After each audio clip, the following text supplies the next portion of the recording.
வணக்கம் தோழர்களே, இது நம் காவியம் பேசுவோம். நான் உங்கள் தமிழின் சக்தி. போன எபிசோட்ல நாம அர்ஜுனர் எப்படி துவாரகை வந்து கிருஷ்ணரின் தங்கையான சுபத்திரையை மணந்து பின் கிருஷ்ணருடன் சேர்ந்து எப்படி அக்னி தேவருக்காக காண்டவ வனத்தை எரித்து உதவி செய்தார், அதன் மூலமா எப்படி அவங்களுக்கு மாயன் என்கிற அசுரன் நண்பனா கிடைச்சான் அப்படின்னு பார்த்தோம். இப்போ மேற்கொண்டு என்ன நடக்குது அப்படின்னு பார்க்கலாம். இந்த மாயாசுரன் தன் உயிரை காப்பாற்றிய அர்ஜுனருக்கு ஏதாவது கைமாறு செஞ்சே ஆகணும் அப்படின்னு அர்ஜுனர் கிட்ட ரொம்பவே வேண்டி கேட்கிறான். ஆனா அர்ஜுனர் திட்டவட்டமா, எனக்கு உன்னோட எந்த கைமாறும் தேவையில்லை, வேணும்னா என் நண்பன் கிருஷ்ணருக்கு ஏதாவது செய்ய முடியும் அப்படின்னா செஞ்சு கொடு, அதுவே எனக்கும் சந்தோஷம் அப்படின்னு சொன்னார். மாயன் கிருஷ்ணர் கிட்ட கேட்க, கிருஷ்ணர் உனக்கு அப்படி என்ன வேலை தெரியும் அப்படின்னு கேட்டார். அதுக்கு மாயன், நான் ஒரு சிறந்த கட்டிட கலைஞன், தேவலோக சிற்பியான விஸ்வகர்மாவிற்கு இணையாக சக்தி படைத்தவன், என்னால எப்பேற்பட்ட கட்டிடத்தையும் நினைச்சு கூட பார்க்க முடியாத மாதிரி கட்டி முடிக்க முடியும் அப்படிங்கிற தன் தனி திறமையை விவரித்தான். அப்படியான்னு கேட்ட கிருஷ்ணர், அப்போ பாண்டவர்களுக்காக இந்திரபிரஸ்த நகரத்தில் ஒரு அற்புதமான அரண்மனையை உன்னால் கட்டி கொடுக்க முடியுமா அப்படின்னு கேட்டார். உடனே சம்மதம் தெரிவித்த மாயன் முதல் வேலையா அங்கிருந்து நேரா கைலாய மலையின் வடபகுதிக்கு சென்றான். விலை மதிக்க முடியாத பொற்காசுகள், நவரத்தினங்கள், தங்க ஆபரணங்கள்னு தான் கட்டப்போகும் அரண்மனையை அலங்கரிப்பதற்காகவே பல பொருட்களை கொண்டு வந்தான். பீமனுக்காக அர்ஜுனனின் காண்டீபத்துக்கு இணையான ஒரு பிரத்யேக கதையையும் கொண்டு வந்து கொடுத்தான். கூடவே தேவதத்தான் அழைக்கப்பட்ட ஒரு வெண்ணிற சங்கையும் கொண்டு வந்து அதை கிருஷ்ணருக்கு பரிசா கொடுத்தான். அதுக்கப்புறம் இதுவரை யாரும் கற்பனை கூட பண்ண முடியாத அளவுக்கு ஒரு பிரம்மாண்ட மாளிகையை கட்ட தொடங்கினான். அந்த அரண்மனை மட்டுமே 25,000 சதுர அடிக்கு அமைத்தான். கொண்டு வந்திருந்த அனைத்து செல்வங்களையும் பாதுகாக்கிறதுக்காகவே 18,000 அசுரர்களை காவலுக்கு நிறுத்தினான். 14 மாதங்கள் இடைவிடாது இந்த கட்டிட பணி தொடர்ந்தது. அனைத்து அறைகளும் தங்கத்தால் அலங்கரிக்கப்பட்டு ரத்தினங்களால் பொறிக்கப்பட்டது. அரண்மனைக்குள்ளேயே பல இடங்கள்ல தாமரை குளங்கள் அமைக்கப்பட்டன. அதை சுற்றி பல அன்ன பறவைகளும் மயில்களும் விடப்பட்டன. சில இடங்களில் தரையை போல நீர்நிலைகளும், சில இடங்கள்ல நீர்நிலைகளை போல தரையும் அமைக்கப்பட்டது. இப்படி சிறப்பா இந்த அரண்மனை வேலை முடிந்ததும் யுதிஷ்டர் நாட்டின் அனைத்து மன்னர்களுக்கும் பிராமணர்களுக்கும் அரண்மனை திறப்பு விழாவில் கலந்து கொள்ளுமாறு அழைப்பு விடுத்தார். இப்படி திறப்பு விழா ஏற்பாடுகள் நடந்துட்டு இருக்கும்போது அங்கு நாரத முனிவர் வருகை தந்தார். நாரதர் பிரம்மதேவரின் மகன் என்பதாலும் சிரஞ்சீவிகளில் ஒருவர் என்பதாலும் அந்த காலகட்டத்துல அவர் எங்கு சென்றாலும் அனைவராலும் மிகுந்த மரியாதையுடன் நடத்தப்பட்டார். அதே மாதிரி யுதிஷ்டரும் நாரதரை பார்த்ததும் மிகுந்த மரியாதையுடன் தன்னோட அரியணையை விட்டு எழுந்து நாரதருக்கு அவரோட அரியணையை கொடுத்து அவர் உட்கார்ந்ததும் இவர் பக்கத்துல இருந்த சிறிய அரியணையில் அமர்ந்து பேச ஆரம்பித்தார். நாரதர் தர்மரின் ஆட்சியை பற்றி சில விஷயங்களை பேசி அறிவுரைகளை வழங்கினார். அதை ஏற்றுக்கொண்ட தர்மர் நாரதரை பார்த்து, இந்த மாதிரி ஒரு அரண்மனையை இதுவரை நீங்க எங்கேயாவது பார்த்திருக்கீங்களா அப்படின்னு கேட்டார். நாரதர், பூமியில் நான் இந்த மாதிரி வேறு பார்த்ததில்லை, ஆனா தேவலோகத்துல நிறையவே பார்த்திருக்கிறேன் அப்படின்னு சொன்னார். யுதிஷ்டர், அப்போ அதை பத்தி சொல்லுங்க அப்படின்னு ஆர்வமா கேட்க, அடுத்து பல பக்கங்களுக்கு தேவலோகத்தின் அனைத்து பிரம்மாண்ட அரண்மனைகளை பற்றியும் அக்குவேராய் ஆணிவேராய் விவரிக்கப்பட்டுள்ளது. அதையெல்லாம் இப்ப நான் உங்களுக்கு சொன்னா அது மட்டுமே ஒரு 2 எபிசோட் போகும். அதனால யுதிஷ்டர் ஆர்வமா கேட்ட 2 அரண்மனையை பற்றி மட்டும் நம்ம சுருக்கமா இப்போ பார்க்கலாம். முதல் அரண்மனை யமதர்மராஜா உடையது. அரண்மனை முழுக்க காற்று எப்போதும் வீசிக்கிட்டே இருக்கிற மாதிரி அமைக்கப்பட்டிருக்கும். அதே மாதிரி குளிர்ந்த நீரும் வெந்நீரும் தனித்தனியா நீரோடை மாறி அந்த அரண்மனை முழுக்க ஓடுமாம். அங்குள்ள வரவேற்பறையில் பூமியில் இதுவரை ஆட்சி செய்த அத்தனை சிறந்த மன்னர்களுக்கும் பிரத்யேகமாக தனி சிம்மாசனம் அளிக்கப்பட்டிருக்கும். அதில் உன் தந்தை பாண்டு மற்றும் உன் தாத்தா சாந்தனுவும் அடக்கம். நீயும் உலக நலனுக்காக யாகங்கள் செய்து நீதி தவறாது சிறந்த மன்னரா ஆட்சி செய்தால் உனக்கும் நீ இறந்த பிறகு அங்கு ஒரு இடம் கிடைக்கும் அப்படின்னு சொன்னார் நாரதர். அது மட்டும் இல்லாம மன்னர்களை தவிர யமதர்மராஜாவோட அரண்மனையில வியாசரின் தந்தையான பராசர முனி உட்பட பல தேவ ரிஷிகளுக்கும் இடம் உண்டு அப்படின்னு சொல்லி முடிச்சார். இப்படி அப்படி எல்லா மன்னர்களுக்கும் யமதர்மரின் அரண்மனையில் இடம் இருந்தாலும் ஒரே ஒரு மன்னருக்கு மட்டும்தான் இந்திரனோட அரண்மனையில இடம் உண்டு. அவர்தான் ஹரிச்சந்திரன் அப்படின்னு நாரதர் சொன்னார். தர்மர் வியந்து போய் அது எப்படி அவரால மட்டும் இந்திரனோட அரண்மனையில இடம் பிடிக்க முடிஞ்சது, ஏன் மற்ற மன்னர்களால அது முடியல அப்படின்னு கேட்டார். அதுக்கு நாரதர், ஹரிச்சந்திரன் ஒரு காலத்துல நம் தேசத்துல உள்ள அத்தனை மன்னர்களையும் தனக்கு கீழ்ப்பணிய வைத்து உலகம் முழுவதும் தன் ராஜ்யத்தை நிறுவினான். அதனாலதான் அவனுக்கு இந்த தனி சிறப்பு அப்படின்னு விளக்கம் கொடுத்தார். வியப்பின் உச்சிக்கே போன யுதிஷ்டர், அது எப்படி ஒரே ஒரு மன்னரால நாட்டின் ஒட்டுமொத்த மன்னர்களையும் கீழ்ப்படிய வைக்க முடியும் அப்படின்னு கேட்டார். அதுக்கு நாரதர் சிரிச்சுக்கிட்டே, ஹரிச்சந்திரன் ராஜசூய யாகம் நடத்தினான், ஆகையால் தான் அந்த பெருமையை பெற்றான் அப்படின்னு சொன்னார். யுதிஷ்டர் அதை பற்றி விளக்கமாக கூற சொல்ல நாரதர் விளக்கம் அளித்தார். ஹரிச்சந்திரன் முதலில் நட்பால் வெல்லக்கூடிய மன்னர்களை நட்பால் வென்று, போரால் வெல்லக்கூடிய மன்னர்களை போரால் வென்று, அனைவரையும் அழைத்து மாபெரும் ராஜசூய யாகம் நடத்தி வருகை தந்த அனைத்து பிராமணர்களுக்கும் அவரவர் மனதில் என்ன ஆசை உள்ளதோ அதை விட 5 மடங்கு பொன்னும் பொருளும் உணவும் அளித்தால் அவனை அகிலத்தில் உள்ள அத்தனை மன்னர்களும் தங்கள் சக்கரவர்த்தி என ஏற்றுக்கொண்டே ஆக வேண்டும். இதுதான் சாஸ்திரம். அதுவே இந்த மகா யாகத்தின் சிறப்பு அப்படின்னு விளக்கினார். மேலும் இந்திரனோட அரண்மனையில ஒரு மன்னர் இடம் பிடிக்கணும் அப்படின்னா 3 வழிகள் தான் உண்டு. ஒன்று, இப்படி ராஜசூய யாகம் செய்து அனைத்து மன்னர்களையும் தனக்கு கீழ்ப்படிய வைத்தல். 2வது, போரில் கடைசி வரை போராடி வீர மரணம் அடைவது. 3வது, துறவரம் மேற்கொண்டு மக்கள் தொண்டிற்காக தன் வாழ்க்கையை அர்ப்பணித்து மரணிப்பது அப்படின்னு சொல்லி, நான் உன் தந்தை பாண்டுவை யமலோகத்தில் சந்தித்த போது அவரும் என்னிடம் ஒரு விஷயத்தை சொன்னார். என் மகன் தருமன் கண்டிப்பாக தன் சகோதரர்களின் உதவியால் இந்திரலோகத்தின் அரியாசனத்தில் இடம் பிடிப்பான், என்னால் முடியாததை அவன் கண்டிப்பாக செய்து முடிப்பான் அப்படின்னு என்னிடம் சொன்னார் அப்படின்னு அந்த ஒரு செய்தியையும் தர்மருக்கு நினைவூட்டி அவ்விடம் விட்டு விடை பெற்றார் நாரதர். நாரதர் போனதும் தர்மரோட மனசுல அந்த ஒரு விஷயம் தான் ஓட ஆரம்பித்தது. தன் தந்தையின் நம்பிக்கையை எப்படியாவது நிறைவேற்றியே தீரணும் அப்படின்னு உறுதி பூண்டார். 3 வழிகள்ல அவர் ஹரிச்சந்திரன் தேர்ந்தெடுத்த அதே வழியை பின்பற்ற முடிவெடுத்தார். உடனே தன் சகோதரர்களையும் அரச ஆலோசகர்களையும் அழைத்து நடந்த விஷயங்களை சொல்லி, ராஜசூய யாகம் நான் நடத்தலான்னு இருக்கேன், அதுக்கு உங்கள் உதவியும் ஆலோசனையும் வேண்டும் அப்படின்னு கேட்டார். அதன்படி அவர்களும் தங்கள் ஆலோசனைகளை கூறினர். ராஜசூய யாகம் நடத்த முதலில் நாட்டில் உள்ள அனைத்து மன்னர்களும் உங்களை சக்கரவர்த்தியாக ஒருமனதாய் ஏற்றுக்கொண்டு யாகத்திற்கு வர வேண்டும். பின் 6 அக்னிகுண்டங்கள் வளர்த்து யாகத்தை செய்து முடிக்க வேண்டும்.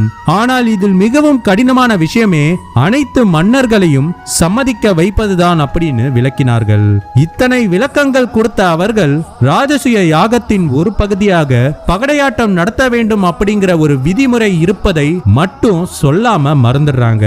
யுதிஷ்டர் தன் முடிவிற்கு அவர் சகோதரர்கள் மற்றும் அரச ஆலோசகர்கள் பச்சை கொடி காட்டியதை பார்த்து மகிழ்ச்சி அடைந்தார். ஆனா எப்படி அனைத்து மன்னர்களையும் தன்னை சக்கரவர்த்தியாக ஏற்றுக்கொள்ள வைப்பது அப்படின்னு அவருக்கு ஒண்ணுமே புரியல.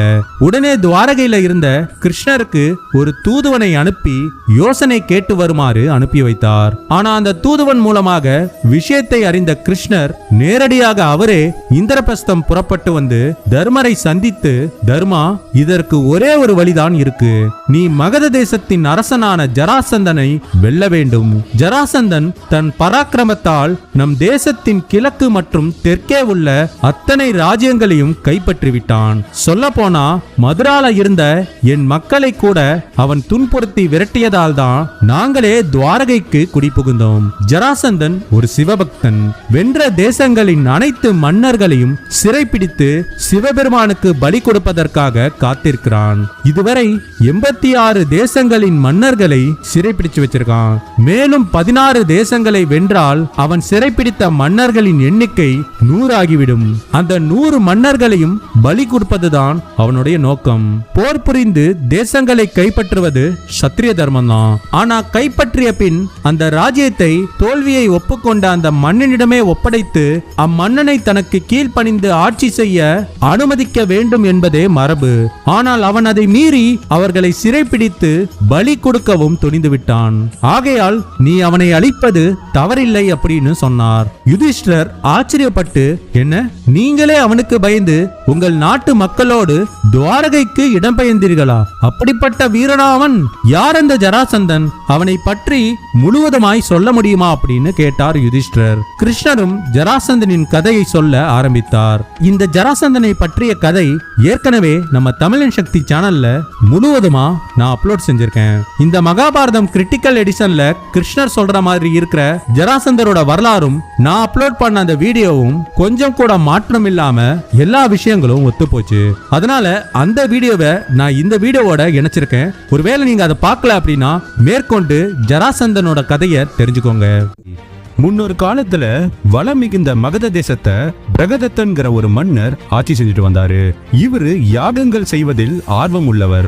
யாகங்கள் மூலமாக தேவர்களை வணங்குவதால தானும் தன் மக்களும் தன் தேசமும் வளமாக இருப்பதாக நம்பினார். இதனால மழை பெய்வதற்கும் மழை நிற்பதற்கும் பயிர் வளர்வதற்கும் அறுவடை சிறப்பாக நடக்க கூட பல யாகங்களை நடத்தினார். இப்படிப்பட்ட ஒரு மன்னர் கிடைச்சது தங்கள் பாக்கியம்னு நாட்டு மக்கள் ரொம்பவே சந்தோஷப்பட்டாங்க.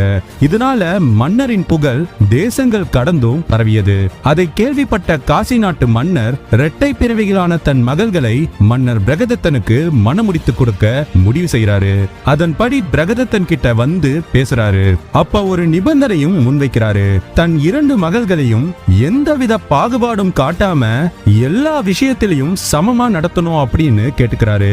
உடனே மன்னர் பிரகதத்தனும் அதுக்கு சம்மதம் தெரிவிக்க திருமணம் கோலாகலமா நடந்து முடியுது. வருடங்கள் பல உருண்டோடுது. எல்லா செல்வங்களும் இருந்த போதும் பிரகதத்தனுக்கு குழந்தை செல்வம் மட்டும் இல்லாம போயிடுது.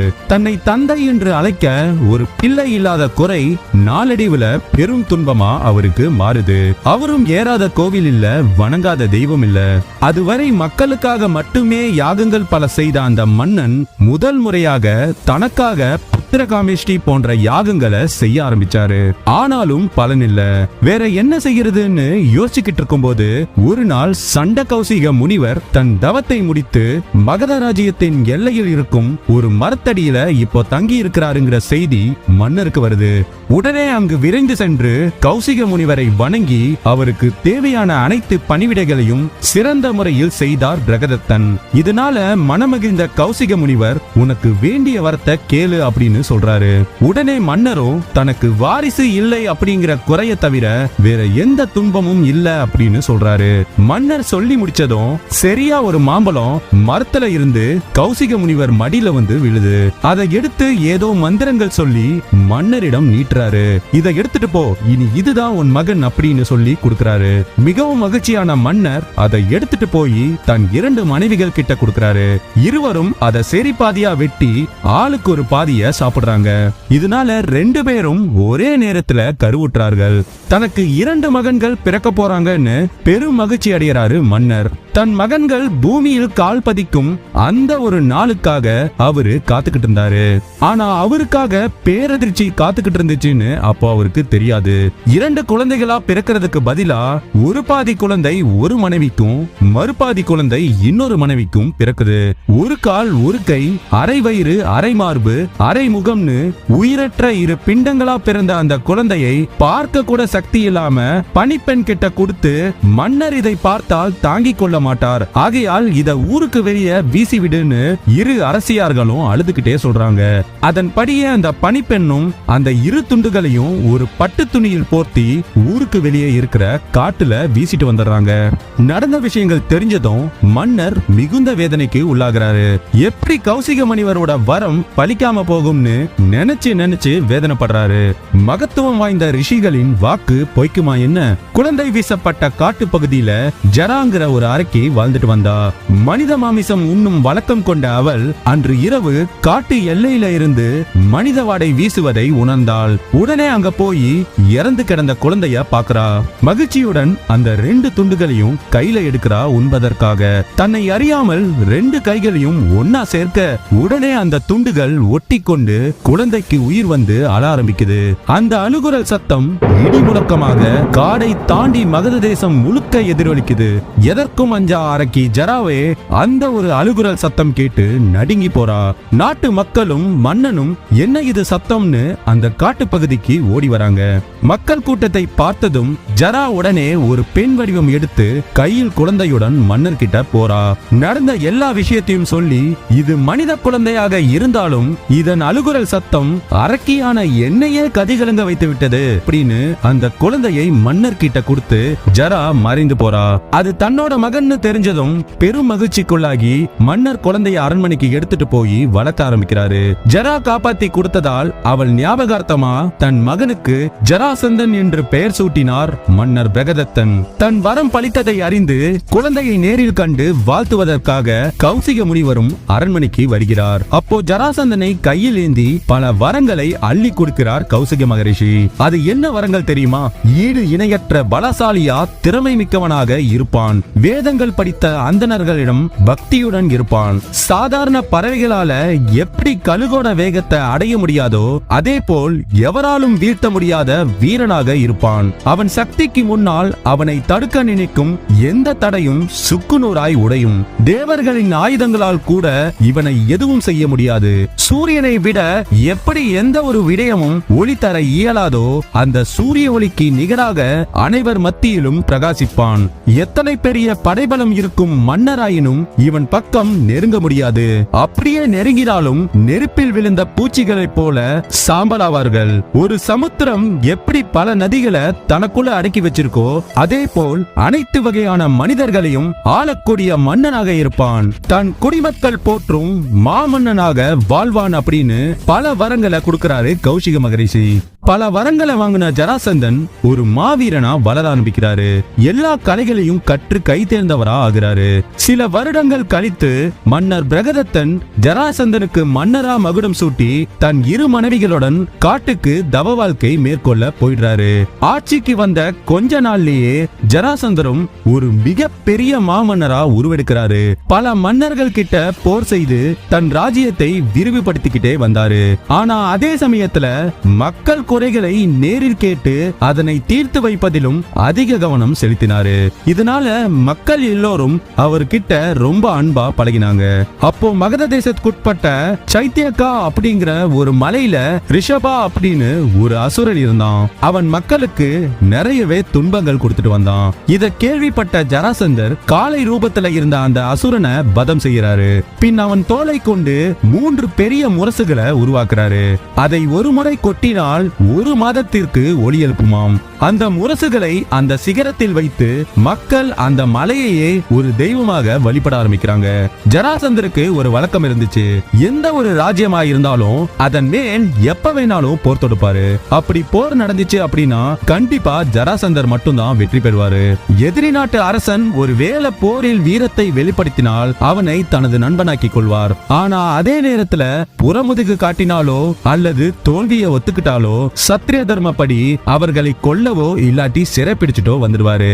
இப்படி ஜராசந்தருக்கு போரின் மூலமாக ஹம்சா திந்திபான்னு 2 மிக சிறந்த நண்பர்கள் கிடைச்சாங்க. இந்த 2 பேரும் சிவபெருமானை நோக்கி தவம் இருந்து பல வரங்களை பெற்ற மாவீரர்கள். சொல்ல போனா இவங்க நினைச்சா சிவனோட பூதகணங்கள் கூட கட்டுப்படுமாம். இந்த இருவரின் நட்பால் ஜராசந்தர் அந்த காலகட்டத்தின் அசைக்க முடியாத ஒரு சக்கரவர்த்தியா உருவாகிறாரு. அதுக்கப்புறம் ஜராசந்தருக்கு திருமணம் நடக்குது. சகாதேவன்கிற மகனும் ஹஸ்தி பிராப்தின்னு 2 மகள்களும் பிறக்கிறாங்க. அவங்க திருமண வயதை அடைஞ்சதும் மதுராவின் அரசர் கம்சனுக்கு அவங்கள மனம் முடிச்சு கொடுக்கிறாரு ஜராசந்தர். இந்த இடத்துல இருந்துதான் ஜராசந்தரின் வரலாறு தடமாறுது. விதியின் வசத்தால் கம்சன் கிருஷ்ணரால் வதம் செய்யப்படுறாரு. தன் மகள்கள் விதவையாக்கப்பட்டதை தெரிஞ்சதும் ஜராசந்தர் கிருஷ்ணர் மேல் பெரும் கோபம் கொள்கிறார். ஆத்திரத்தை அடக்க முடியாம தன் கதாயுதத்தை காற்றில் 99 முறை சுழற்றி தூக்கி எறிகிறாரு. அது பறந்து போய் கிருஷ்ணர் இருந்த அந்த மதுரா நகரத்துல போய் விழுது. அத பார்த்து மதுரா மக்கள் எல்லாரும் பயந்து கிருஷ்ணரிடம் போய் முறையிடுறாங்க. இந்த கதை விழுந்த இடம் இன்னைக்கும் மதுரால கதவாசனம் அப்படின்னு அழைக்கப்படுது. அன்னையில இருந்து கிருஷ்ணரை பரம எதிரியா நினைக்க ஆரம்பிக்கிறாரு ஜராசந்தர். பின் சிவனை நோக்கி தவம் இருந்து யாதவ குலத்தை சேர்ந்தவர்களால் என்றும் தனக்கு மரணம் ஏற்படக்கூடாது அப்படிங்கிற ஒரு வரம் வாங்குறாரு. வரம் வாங்கியவர் சும்மா இருப்பாரா என்ன? உடனே பெரும் படையுடன் மதுராக்கு போய் கிருஷ்ணர் கூட சண்டை போடுறாரு. அந்த சண்டையில கிருஷ்ணர் எல்லா படையையும் அழிச்சு ஜராசந்தரை ஒண்ணு செய்யாம திருப்பி அனுப்பிடுறாரு. ஏமாற்றம் அடைந்து நாடு திரும்பிய ஜராசந்தர் கொஞ்ச நாள் கழிச்சு மீண்டும் முன்பை விட பெரிய படை திரட்டி சண்டைக்கு போறாரு. அப்போ அதே மாதிரி கிருஷ்ணர் ஜெயிச்சு ஜராசந்தரை திருப்பி அனுப்பிடுறாரு. இது இப்படி தொடர்ந்து நடந்துகிட்டே வருது. ஒரு கட்டத்துக்கு அப்புறம் கிருஷ்ணர் ஜராசந்தர் தொல்லை தாங்க முடியாம தன் ராஜ்யத்தை ரைவத மலைக்கு மாத்துறாரு. ஆனா அங்கேயும் ஜராசந்தர் விடாம படையெடுத்து வந்ததுனால கடைசி துவாரகாக்கு மாத்துறாரு. அங்க விஸ்வகர்மா உதவியுடன் ஜராசந்தனின் படை உள்நுழைய முடியாத அளவுக்கு கடலுக்கு நடுவே அந்த நகரத்தை நிர்மாணிக்கிறாரு. அதுக்குள்ள 17 முறை போர் தொடுத்திருந்த ஜராசந்தன் 18வது முறை காலயவனன் துணையோட மிக பெரிய பலத்தோட மோதுறாரு.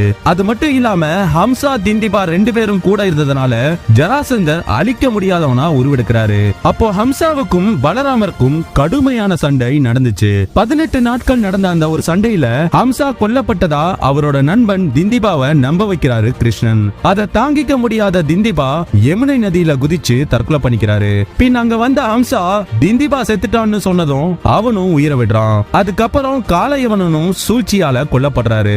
அது எப்படின்னு நான் டைம் டிராவல் பத்தின ஒரு வீடியோல சொல்லியிருப்பேன். லிங்க் டிஸ்கிரிப்ஷன்ல தரேன், அதை பார்த்து தெரிஞ்சுக்கோங்க. துணை இருந்தவர்கள் கொல்லப்பட்டதாலும் துவாரகா நகரத்துக்குள்ள படை நுழைய முடியாததனாலும் ஜராசந்தர் பின்வாங்குறாரு. பின் கிருஷ்ணரை கொல்ல ஒரு வழி கண்டுபிடிக்கிறாரு. அதன்படி 100 மன்னர்களை சிறைப்பிடித்து சிவபெருமானுக்கு பலி கொடுக்க முடிவு செய்யறாரு.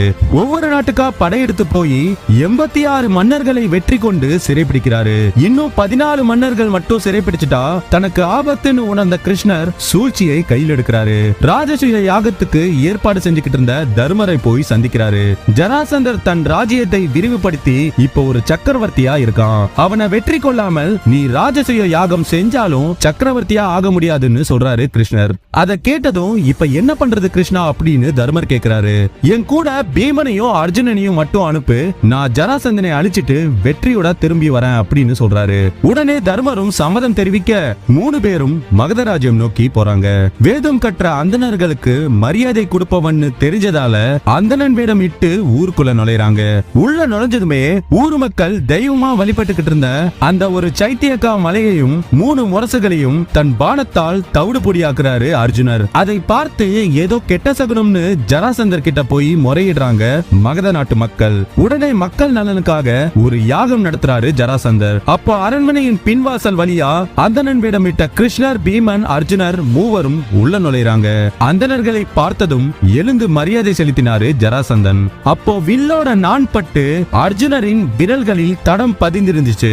அதை பார்த்து இவர்கள் கண்டிப்பா அந்தணனா இருக்க வாய்ப்பு இல்ல, இவர்கள் தான் சைத்தியக மலையை கடை தொடுத்து அழித்திருக்கணும் அப்படின்னு புரிஞ்சுக்கிட்டு நீங்க யாருன்னு கேக்குறாரு.